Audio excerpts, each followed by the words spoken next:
Hello everyone, it's Chris with Expat Theory. Welcome to my channel. If you're returning, welcome back. If you're new here, welcome and I appreciate you being here. Um, wasn't really going to do a video today, but as you can see, it turned out to be kind of a rainy day. And it's kind of stopping me from doing the other things I had thought of doing. Um, so I figured I'd go ahead and make a video. I've had a number of questions on some of my videos that have been talking about GP Transco, so I figured, you know what? Let me go ahead and do a video and basically show everybody what I'm making. What my pay looks like working for GP Transco. I'm going to actually show, I'm going to throw up a couple of pictures here that show my actual income, both from the last like 6 weeks and also for the whole year. Um, I figured I'd go ahead and do that because I've had some people asking. Some people are thinking about coming aboard over here at GP, and I want to be completely transparent. So I figured this would be a good idea. So anyway, I'm gonna throw up the first one over here on this side right here. I'm gonna throw this one up. This is my annual from my actual pay program, and it shows you both my gross pay and my net pay. Now, there's a few things here. Not everybody's going to get paid exactly the same because your loads and your miles control your paychecks. So even though somebody might have been working here at the same exact time, they may have made more than me, they may have made less than me. It all depends on your mileage and how many miles you put in. But it's a variable thing, but I want to throw up and show you actually what I'm doing. And it gives you an idea of what you can do if you were here and so forth. The other thing is, you have to keep in mind, I did not actually start, even though this shows January 1, I didn't actually start January 1st. I actually didn't get on the road until January 9th. So there's a whole week of pay that, would have been a potential pay period, a paycheck that I did not get. Also, keep in mind, in June, the mid part of June, all the way through the mid part of July, for 5 weeks, I was out. I had the hospital stay, and then I had a week off, my regular scheduled home time, and then my son-in-law passed away and everything. So there was like 5 weeks that I didn't get a paycheck. So those would need to be added into the numbers and totals you see here. So I mean, as you can see on the picture here, my gross pay is over 48,000, 48.5. My net pay is over 37,000. You add in those weeks I've missed, you're looking at probably being around 55,000 right now for the year, and net pay 40,000 plus for the year. I also have, I'm going to show you here on this next picture. I'm going to put it up here on this side. This is going to show you the last 6 weeks that I've been running. I've been running pretty good. When I first got back from being out, I had a temporary dispatcher, and he was terrible, absolutely terrible. He destroyed my mileage, destroyed my paycheck so badly that I actually was going to quit. I actually gave my 2 weeks notice, and then the supervisor of the dispatchers called me, and we had a conversation. He gave me a little extra money and convinced me to hang around until my manager got back. It was bad. And I almost felt like they were trying to run me off there for a minute. And then my dispatcher got back, my fleet manager got back, and things quickly got back to what they should have been and what my normal experience has been. And this 6 weeks kind of shows you what my normal is. And if you averaged out each one of these paychecks, you'd come up to $13.60 a week is what I'm averaging over the last 6 weeks, and that's my bring home pay. So uh, a lot of this is going to depend, of course, on your miles, on your dispatcher, and also on how much time off you take. So this will give you an idea if you run really hard like I do and only take time off every once in a while, like me. I only go home about once a quarter. If you've got to be home every 4 to 6 weeks and take time off, your income's going to be less than this, because you're not running in as many weeks. Um, if your dispatcher, fleet manager, whatever, is not getting you the miles you need every week, you're going to get less than this. There are some dispatchers and fleet managers out there who are going to run you ragged. I mean, they're going to just stack it up on you, and you'll be making a lot more than me.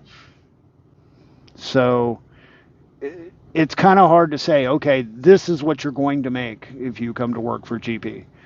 And anybody that's been in this game for any length of time, they know it's all variable, and it really comes down to your loads, comes down to, getting as less time as possible wasted sitting at docks, the least amount of time possible, being down for whatever reasons, whether it's a busted trailer or an issue with your truck or, whatever that keeps you from running miles. You keep that at a minimum. And, one of the things I was kind of taught when I first got into this game, every time this left-hand door opens, you are losing money. And I've been told that and taught that, and I've kind of taken that to heart. So I don't take breaks. I don't pull over 2-3 times a shift. When I start driving, I'm going to be driving until I get to my 30 break. So it might be 4, 5, 6, 7 hours before I stop. Unless I just can't hold it anymore and I need to pull over, I don't. And I do this every day. Every day that I'm driving, I drive 6 days a week. And usually on Saturday, I'm running my clocks out. And, I have to stop and take my reset for the week. I don't waste much time. When I get to a shipper or a receiver, I generally know I'm going to be there for a few minutes. That's when I take advantage of things. I take advantage of any facilities that are available. I do like cooking, making something to eat for lunch, setting myself up for my drinks because I keep stuff. I got 3 cup holders up here and I keep them all full of stuff. So when I'm driving, I don't run out of things to drink. I keep a little baggie beside the truck here. It's got snacks and stuff in it, little things I can nibble on, so I don't have to stop. If you've been doing this game, you know what I'm talking about. You keep yourself set up and ready to roll for as many hours as possible. So anyway, there you go. That shows what I'm actually making per week, and also over the year. It is skewed a little bit because there's been some downtime. It's going to be a little bit hard to project out to the end of the year due to the fact that winter's coming. I do have some scheduled time off that I'm going to be taking. I'm going to go home at the end of October. I don't normally work on Christmas and New Year's, so there's going to be a couple of weeks there that I'm not going to be working. Don't know what weather's going to happen during this winter and how that's going to affect my driving. So that's going to be up in the air. But if I project things out based on what I've got right now and what I have seen right now, I should finish gross in the 70s somewhere. Again, sorry, I can't nail it down to, I'm going to make $74,294. There's just no way to nail it down like that. This is not a regular job. It's almost like being in sales, depending upon how much you sell and what your commissions are going to be. That's going to dictate your paycheck. Same thing here. Your miles are going to dictate your paycheck. So there's no way to actually nail it down specifically. But in the averages, I can give you a ballpark idea. Of course, every company out there, they're going to have advertisements and they're going to say you can make all this money, and typically it's pretty high dollar value versus what the actual totals are at the end of the year. And of course, they'll have 15 different stories and reasons of why you didn't actually make the money that they said you could make. It's a bunch of bullshit. Don't believe it. Don't believe any of these advertisements of what you're going to make. Do the math for yourself, finding out how much they pay cents per mile, and then find out what their average is for mileage per week. That will give you your ballpark. Don't count on all these fuel bonuses and all this bonus and that bonus and smoke up your ass bonus. That's what they are. Their fantasy bonus, yeah, because it doesn't really exist. They're the unicorn bonus. Yeah, good luck with that. Don't believe in any of that crap. It never pans out, and they're always going to have some way to not pay out those bonuses. So don't rely on those for your income, and don't rely on them for, making the amount of money you want to make. If you're not going to make it based on the mileage that they're going to pay you and the amount of mileage you're going to get every week, don't count it. If you happen to get something extra, yay. It's an extra. Yay. Don't count on it.